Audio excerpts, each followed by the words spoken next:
The best of TomoNews. Dumb Criminals Part 1. To confess to burglary, please press 1. For other 911 services, press 2. A group of New Mexico burglars will soon be providing their cellmates with some pretty hearty laughs. After robbing a house in Roswell, the trio just had to get on the phone and discuss their adventure. One robber is heard on a police recording bragging that the house they robbed belonged to her own mother. Police recording, you ask? Well, apparently one of these Mensa members looped 911 into their little conference call. As the conversation/confession continues, one of them can be heard playing Bon Jovi's Wanted, Dead or Alive. Excellent choice of music, guys. Cops got it all on tape, and considering the burglars mentioned the address of the house they robbed plus other helpful info, cops required just 3 donuts to track them down. Yvonne Thyberg, Aaron Burrell, and Marvin Myers were charged with burglary, but charges against Myers were dropped. Was that accidental dial an accident, or perhaps Myers could be a snitch? ATM robbery attempt literally blows up in man's face.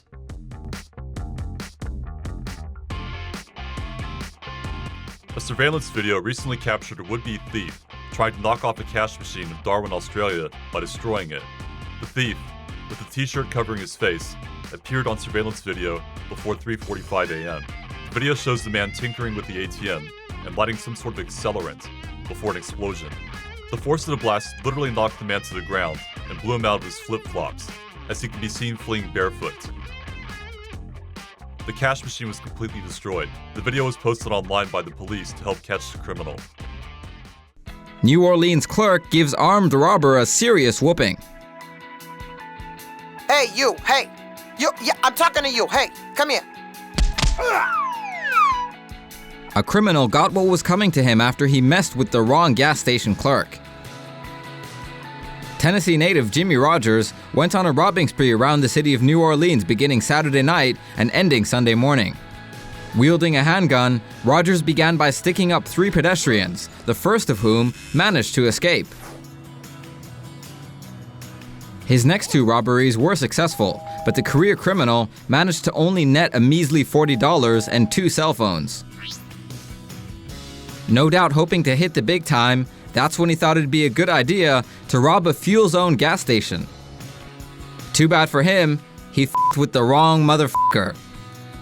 Security cam footage shows Rogers getting his ass whooped by the clerk, Mustafa, who showcases some Northwestern African self-defense techniques honed to perfection in his native Mauritania. Rogers left the scene badly bruised, buck naked, and sporting only a neck brace.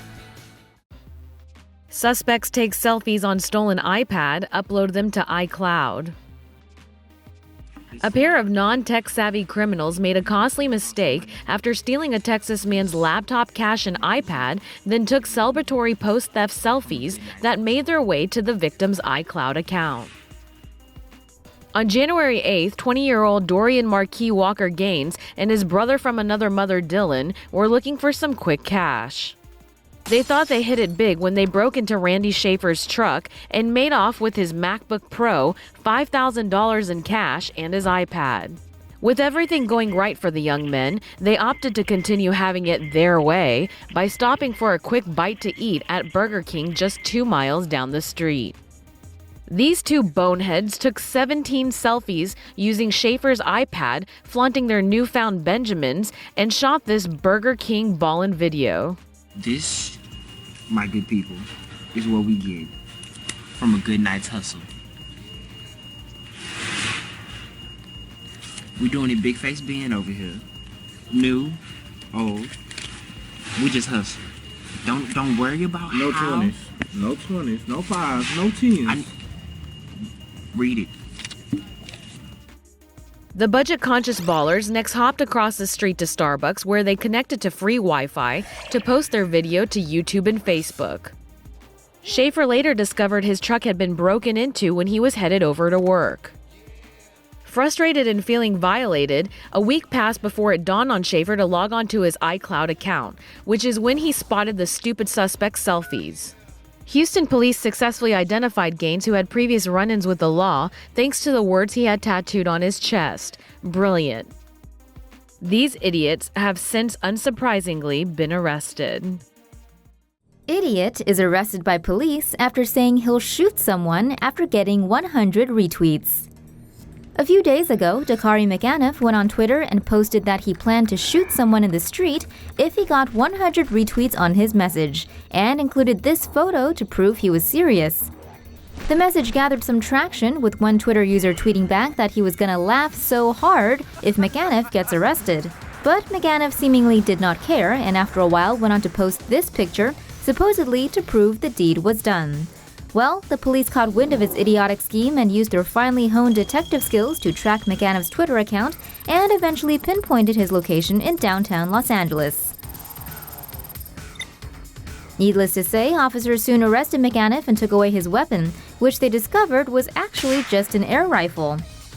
Seems like all McAniff was looking for was a little bit of attention. Well, he got it in the form of being held on $50,000 bail. Guess he's learning the hard way that some jokes just aren't that funny. Well, not funny for him, but this guy probably is laughing his ass off. Stoner in Arizona trades stolen diamond for just a gram of marijuana. A Phoenix area man stole a $160,000 diamond from a package and only traded it for a tiny bag of marijuana late last month in Phoenix. The suspect, Walter Earl Morrison, was a UPS ramp agent at Phoenix's Sky Harbor International Airport. Morrison found a parcel sent by Brinks. Thinking the parcel contained cash, he hid it under his shirt. Inside a UPS restroom, he opens up the parcel and discovers the diamond inside. Now, with $160,000, you could get a decent house in Phoenix, a Mercedes S-Class sedan, or 32,000 Happy Meals from McDonald's. Instead, Morrison stuffs the diamond in his pocket and calls his friend for a deal, and trades the gem for a gram of marijuana. Phoenix police recovered the diamond and arrested Morrison on September 16th. He was charged with felony theft. Dumbass. Bank robber gets arrested after posting selfie with submachine gun on Facebook. A suspected bank robber figuratively shot himself in the foot after posting photos of himself brandishing a submachine gun, allegedly used in a bank robbery on Facebook. Jules Baller, or as he prefers to be known on the social networking site, King Romeo, allegedly robbed 3 Michigan banks earlier this year, netting a grand total of $15,000. During one of the robberies, the 21-year-old New Yorker, demanding money from a teller, reportedly waved around a black submachine gun. And he would have gotten away with all 3 burglaries if it weren't for a meddling police sergeant who stumbled across Facebook photos of Baller showing off what looked to be that very gun and wearing clothes matching those worn by the suspect in all 3 robberies. As you can imagine, he was promptly arrested and charged with bank robbery and carrying a firearm while committing a violent crime. Thief logs into Facebook during home robbery, gets caught. A burglar has been caught for not being too bright. He logged into Facebook during a home robbery and then didn't sign out before taking off with his hoard of stolen items. James Wood returned to his home in South St. Paul, Minnesota on June 19th to find it had been tossed. His watch, cash, credit cards, and checkbooks, among other items, had been taken. Wood then noticed some additional items. Soggy shoes, jeans, and a belt had been left behind. Not only did the thief leave behind personal items, but he also had a hankering to check up on his friends during the robbery and had left his Facebook page open on Wood's computer. Wood posted a message on the page telling the friends of 26-year-old Nicholas Wigg that he was a thief and left his phone number asking people who knew Wigg to get in touch. The next day, Wigg himself called up Wood and they agreed to make an exchange of their belongings later that night. When Wigg arrived, Wood called the police, and while Wigg was still at his home, the police arrived. Wigg now faces up to 10 years in prison and will have to pay up to $20,000 in fines. The selfie-loving thief has a previous burglary conviction and past arrest for domestic assault, as well as pending drug charges. Kinky burglar cross-dresses with victim's bra and panties. Deeside police arrested Merrick's Berkovics after he burglarized a victim's apartment in North Wales. The Latvian was found dressed in the woman's clothes and is believed to have lived in the home for 2 days. The owner of the flat currently lives with her parents, but returned to the home with her father to pick up a few things. Upon entering, she found her clothes strewn all over the place and called police. The victim's engagement ring and camera were missing. Officers noticed the kettle was still hot and searched the premises. They found Berkovics hiding under the mattress between the wall and bed. The suspect was wearing the victim's bra and panties, as well as a pair of her tights and a silk top. The victim recognized Berkovics as someone she'd helped with food and clothes in the past. The suspect said he was wearing the clothes to keep warm, but nobody, including Judge Rise Rowland, was believing that story. Berkovics pleaded guilty to the February burglary and has been sentenced to 18 months in prison. This is why donut shops almost never get robbed, stupid. That's right, folks. The Philly PD dutifully had this donut shop staked out and... Alright, you know what? This is too easy. I'll just allow you knuckleheads in the peanut gallery to make all the jokes you want about cops and donuts right here. And go.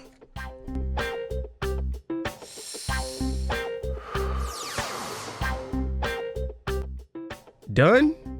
Can we move on? Good. Anyway, this surveillance video from this past Monday shows a robbery in progress at the Dunkin' Donuts on the 6000 block of North Front Street.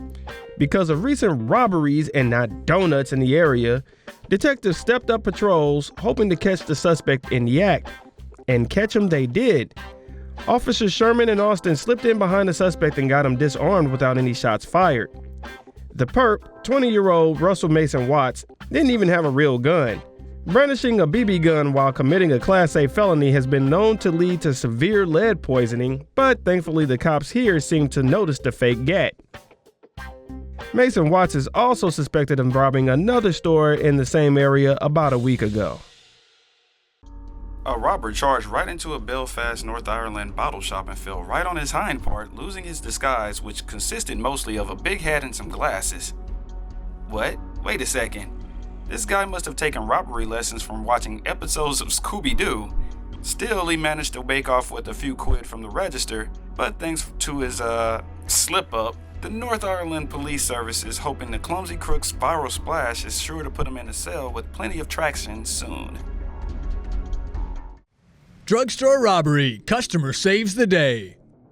65-year-old Freddie Johnson hoped his gun would work as a health insurance card at the CVS pharmacy in Sarasota on Sunday. Watch Johnson as he suspiciously walks around the pharmacy. I wonder what he's up to wearing a bandana over his face. Also, keep an eye on this guy. That's Janus Jerisso, and this is his audition tape for Civilian of the Year. Using his hand, Johnson pulled the old "I have a gun in my pocket" trick and asked the clerk for oxycodone and hydromorphone pills. Jerisso was keeping a cautious watch from behind. The clerk complied, and wait a second, that's definitely not a gun in your pocket, Mr. Johnson. Before making off with his grandpa candy, Johnson stops to ask for a bag. Jerisso walks up from behind him and puts a chokehold on him. I said bag, not gag, you little whippersnapper! Bag! Jerisso took the phony stick-up artist to the ground, that's 2 points, and put a submission hold on Johnson until police arrived. Busted. Stick-up kid picks the wrong time to rob a store. Lancashire, UK. Apparently, holding up a store is not as easy as one might think. A few hours after one poor woman started her shift at a local convenience store, a burglar barged in holding a giant kitchen knife. The intruder has been identified as Kyle Iveson. His plan simple, perhaps too simple. Burst in, weapon in hand, and tell her menacingly to empty the register or else. Unfortunately for him, the cashier was none other than his former mother-in-law, Karen Brown. Let's take a look at the CCTV footage. It probably went something like this. Yo, open the cash register now, woman, or I'ma kill you. Don't make me come over there. Don't. I'll come over anyway. Okay, calm down. I'm going to open it now. Give me a moment. Open the cash register, mother of pearls. What? Although Kyle's face was covered entirely, Brown still instantly recognized her former son-in-law's voice. Kyle realized he had no choice but to change his voice then and there on fear of being discovered. Wow, great thinking, Kyle. Sadly for you, it's too little, too late. Karen Brown pretended not to know him and only called police after he left. Smart thinking, eh? Kyle was immediately located and arrested. Unable to dream up a defense, he admitted his guilt. Was this a botched act of revenge, or did Kyle really have no idea he'd meet his former mother-in-law once again? Leave your comments below. Store clerk knocks out crackhead in botched armed robbery. A pair of cracked-out thieves were busted for attempting to rob a speedway in Ann Arbor, Michigan around 12:30 a.m. May 1st. Frederick Coble and his girlfriend Christina Maria Borsia were later arrested for the crime. They told police that before the attempted robbery, they had been drinking and smoking crack. They said they went to the gas station with the intention of stealing some smokes. The clerk was in the cooler behind the register when the couple walked in. They commenced plundering the cancer stick collection. When the clerk came out and busted the party, they pretended like they were going to pay for them. As the clerk was ringing up the cigs, Coble was playing with something in his pocket. It was a pair of pliers, which are not an accepted form of payment at Speedway. The clerk saw the attack coming and tackled the man to the ground. Coble was knocked out cold from the fall, and the 22-year-old fled to call police. Borsia was unsuccessful in waking up her boyfriend, so she grabbed some cash from the register and got out of there. Coble woke up moments later and stumbled out of the convenience store. Fast forward a few days, police recognized Coble from the security video. He was riding his bike when police spotted him, then asked police if he could return the bike to his girlfriend before being arrested. Well, sure. They accompanied him to the Arbor Landing apartments where he introduced them to his girlfriend, Miss Borsia. Wait, where have we seen that face before? Oh yeah, the chick from the robbery. They both confessed to the crime and are being held on $250,000 cash bonds. The clerk must have known something was up and was prepared to literally throw down.